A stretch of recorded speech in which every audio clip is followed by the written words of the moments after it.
오늘 저에게 주신 하나님의 말씀은 구약성경 잠언서 22장 26절부터 27절까지 말씀입니다. 다 찾으셨으면 저희 함께 봉독하겠습니다. 너는 사람과 더불어 손을 잡지 말며 남의 빚에 보증을 서지 말라. 만일 갚을 것이 내게 없으면 내 눈 침상도 빼앗길 것이라. 내가 어찌 그리 하겠느냐. 아멘. 기도하겠습니다. 하나님 아버지, 지난 밤에도 저희를 보호하시고 오늘도 이 새로운 날 허락하사 하나님의 말씀으로 또한 기도하는 심령을 허락하사 기도로 허락하신 것 감사드립니다.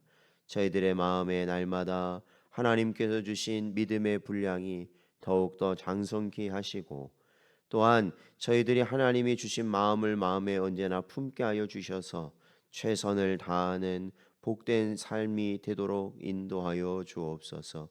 오늘도 이 시간 주님께서 인도하여 주시길 간절히 바라옵고 이 모든 말씀 예수님의 이름으로 기도하옵나이다. 아멘. 오늘은 신중함이 필요합니다 라는 제목으로 하나님 말씀 증거합니다. 오늘 본문에서 26절 상반절에 보면 이 사람으로 더불어 손을 잡는다라는 말이 있습니다. 이것은 그 뒤에 나오는 이 보증을 선다는 맹세의 표시로서 손을 잡는 모습을 보여주는 것입니다.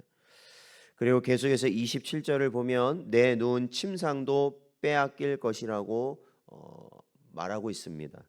여기서 침상이라는 것은 보통 우리가 이 침대와 같은 것이라고 보면 되고요. 우리가 누울 자리라는 것은 우리에게 있어서 가장 필수적으로 필요한 것이죠. 그래서 오늘 말씀을 보자면 결국에는 이 보증을 쓰고 그 보증이 얼마나 위험한 것인가라는 것을 보여줍니다. 그래서 나에게 가장 필요한 것까지도 남김없이 다 빼앗길 수 있는 것이 보증이다라는 겁니다. 본문은 신용할 수 없는 자임에도 불구하고 인정에 끌려 보증을 서거나 아니면 보증을 설 때 그런 그게 있습니다. 한번 딱 날 믿고 해주면 큰 이익을 안겨주겠다. 이거 하기만 하면 대박 난다. 그러니까 한 번만 도와줘라. 그러니까 이러한 것을 가지고 경솔하게 보증을 섬으로 당하게 될 위험과 낭패를 경고한 것으로 봐야 한다라는 거죠. 그러니까 우리가 성도가 보증을 쓸 수도 있습니다. 그러나 이는 정말로 하나님께 그러니까 신실한 신앙인으로서 살아가는 정말로 우리의 형제 자매들의 어려움을 저희들이 함께 질 때는 저희도 어쩔 수 없는 거죠. 함께 감당해야 되는 거 아니겠습니까? 그러나 우리가 살펴보지도 않고 우리가 경솔하게 그리고 우리의 어떠한 개인적인 이익을 추구하다 보면은 그러한 보증은 결코 우리에게 유익이 될 수 없는 위험한 요소가 될 수 있다라는 것입니다. 그러한 것을 조심하라는 겁니다. 이렇게 볼 때 본문은 보증 그 자체를 염두에 둔 교훈이라기보다도 보증을 신뢰로 우리의 삶의 자세가 어떠해야 되는가라는 것을 보여주는 것입니다.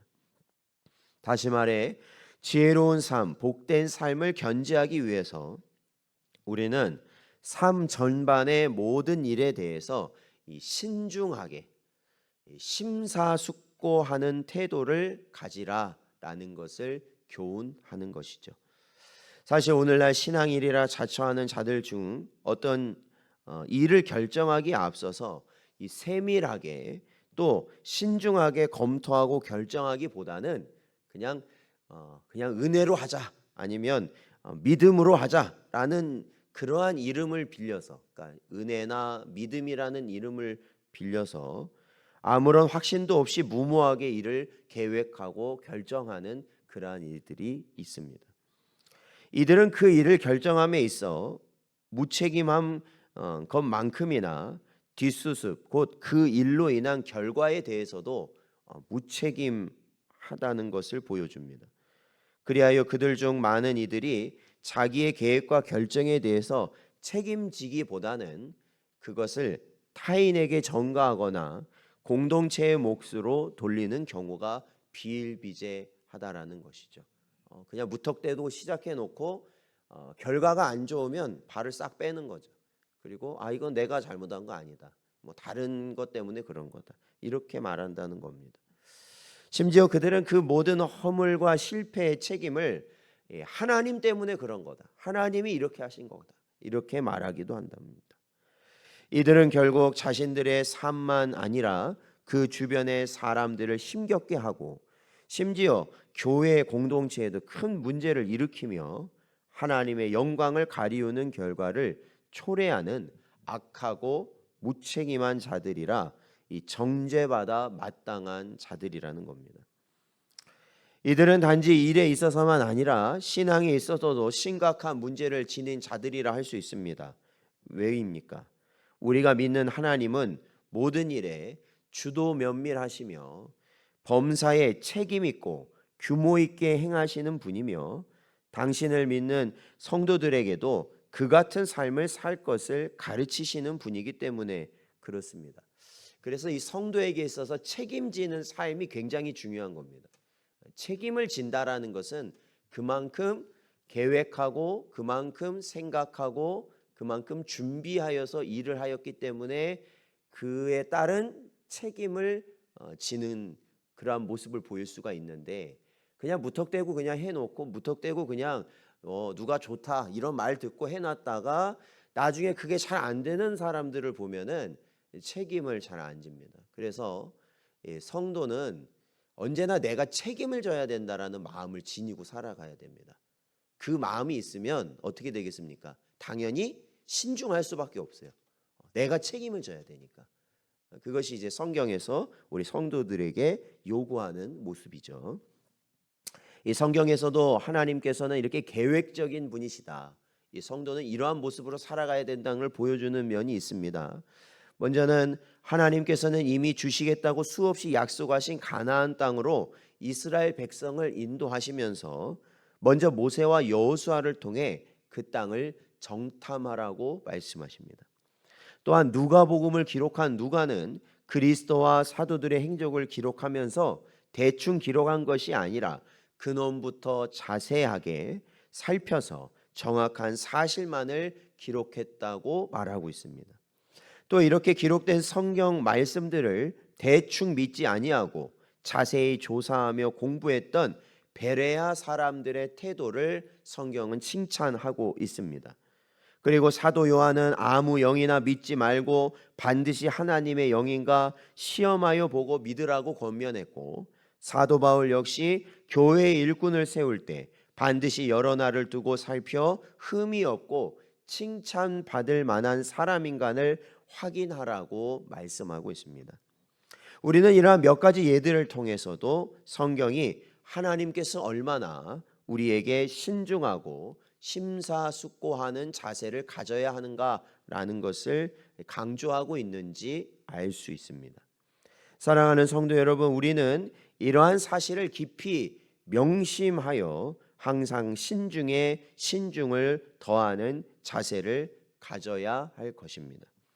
어떤 일을 결정할 때는 막연한 계획이나 소원 혹은 인정에 이끌리거나 아니면 내 개인의 사사로운 이익에 그러한 욕심에 사로잡혀서 결정해서는 안 된다는 겁니다.